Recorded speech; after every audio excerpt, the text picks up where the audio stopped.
what the Dallas Cowboys are doing that no one realizes. We're gonna be going through that and 5 other stories in today's video. So make sure to like this video, and if you want more Dallas Cowboys content like this, make sure to subscribe to the channel hitting that red button down below. So the first story is what no one realized about the Dallas Cowboys, especially in the most recent game against Houston Texans. Fortune and a little bit of luck was in the Dallas Cowboys' favor in the Week 14 matchup with Houston Texans. The Cowboys were simply outplayed pretty much from start to finish by an inferior team. However, they found some way to outlast their in-state opponent with a 27-23 victory, and in so doing, improved to 10-3 on the season. Winning in the NFL is never a given, and that was certainly the case against the Texans Sunday afternoon. Maybe the Cowboys took Houston a little too lightly, or maybe they just simply played poorly. Thankfully, the Dallas Cowboys did just enough to walk away with another W, and sometimes that's all that matters. But there's no doubt they can use this close call as a learning experience,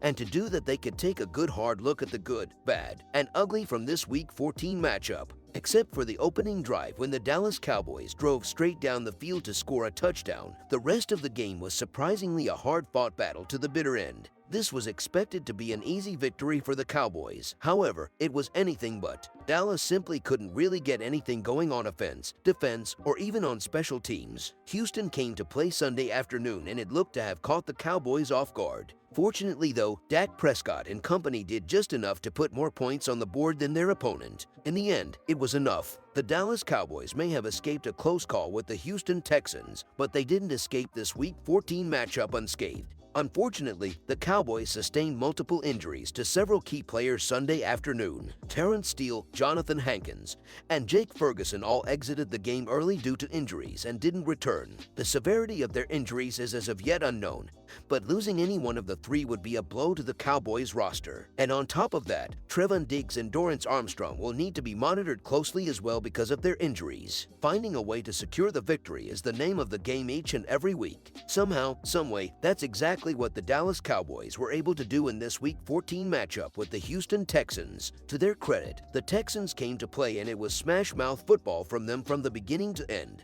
Despite giving up 14 points on 2 turnovers and a disappearing act from the pass rush, the Cowboys still found some way to improve to 10-3 on the season, even though they were arguably outplayed by an inferior opponent. Hopefully this isn't a sign of things to come though for the Cowboys. So the second story is Dallas Cowboys may not sign Odell Beckham Jr. After weeks of courtship, it looks like the Dallas Cowboys are starting to cool down on the possibility of signing Odell Beckham Jr. After it appeared set in stone that the Cowboys would sign Beckham after weeks of courtship, Dallas may pass on signing the free agent receiver after endless praise from team executives and players. Beckham recently revealed to Cowboys linebacker Micah Parsons that he won't return to the football field until the mid-January mark, meaning he won't be able to debut with Dallas until the playoffs. The free agent receiver is currently in the midst of returning from a torn ACL suffered in last February's Super Bowl. The issue is, the Cowboys want Beckham back before the start of the playoffs to shake off the rust and show he can contribute this season. Team owner Jerry Jones stressed that belief in the days after Dallas met Beckham earlier in the week. By no means are we at a position to say, close, or where we are, Jones said on Tuesday when it comes to signing Beckham.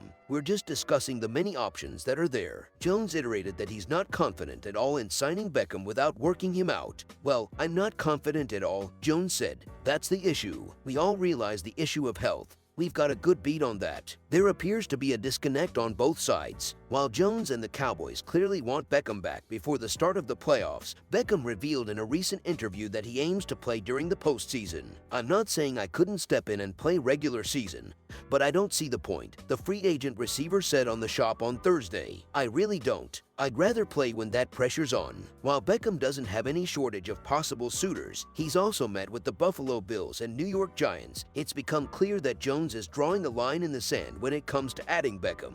Jones' message is clear: either show you can play and contribute before the playoffs, or we're not signing you. Beckham's blasé attitude when it comes to playing before the playoffs doesn't exactly help matters when it comes to signing with the Cowboys. While the Cowboys are certainly looking for that X factor that can help deliver them their first Super Bowl title since the 1995 season, they don't need Beckham. Dallas already has the third best offensive in the league and features capable playmakers in CeeDee Lamb, Michael Gallup, Dalton Schultz, and Tony Pollard. Bob Sturm of The Athletic detailed how dominant the Cowboys' offense is without Beckham. This offense is capable of incredible things, and the efficiency it plays with is so impressive, says Sturm. We look at efficiency as two basic things: third down and red zone. If we convert our third downs at a high rate and cash our red zone trips into touchdowns, we are going to beat everyone we play. The Cowboys are number 1 in converting third downs and number 2 in red zone TD percentage. In other words, elite. Sturm also explains how Beckham might simply be using the Cowboys to drive up his asking price in free agency. In the end, I suspect that Beckham is doing what he always does, says Sturm: flirt and use the Cowboys to drive up his price. Does he really want to be here, and is his body right? I have my questions. The Cowboys backing off what seemed like a surefire deal for Beckham has somehow now brought the Philadelphia Eagles in as a possible landing spot. Via Mike Florio of Pro Football Talk, Beckham may end up signing with a team before the conclusion of the 2022 season,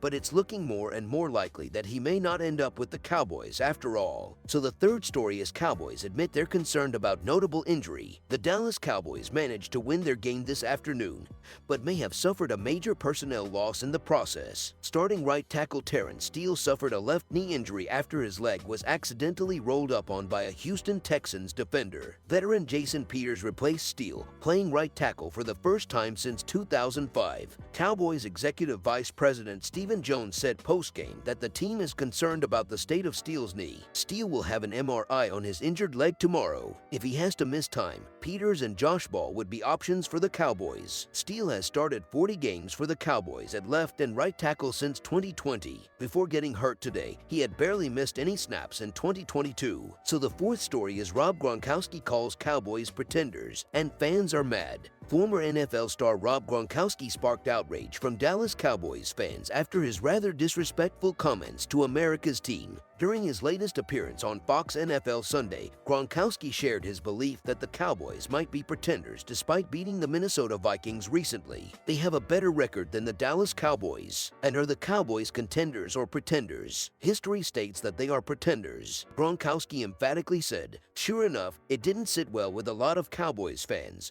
who are quick to remind Rob Gronkowski how the Cowboys just destroyed the Vikings 40-3 in Week 11. How he gonna say Vikings had a better record, but we beat their asses like fool? We get it, you don't like the Cowboys, but Cowboys clobbered them, one commenter said. So the fifth story is Dallas Cowboys now have a potential OBJ replacement ready to go. With the idea that a multi-year contract is more about the future than the present, Cowboys fans can envision OBJ as a future franchise staple rather than a current playoff boost. That offers context to the team's most recent move, which was to active wide receiver James Washington from IR so that he can face the Houston Texans on Sunday. Dallas Cowboys have a 2022 plan in place with or without OBJ. This is the first glimpse Dallas fans will have of Washington, as the 26-year-old wideout has been on IR since August 31st. After signing with the team on March 18th, the former Pittsburgh Steeler fractured his fifth metatarsal during training camp and has been out ever since. Thankfully, the Cowboys were able to see Washington on the field sooner.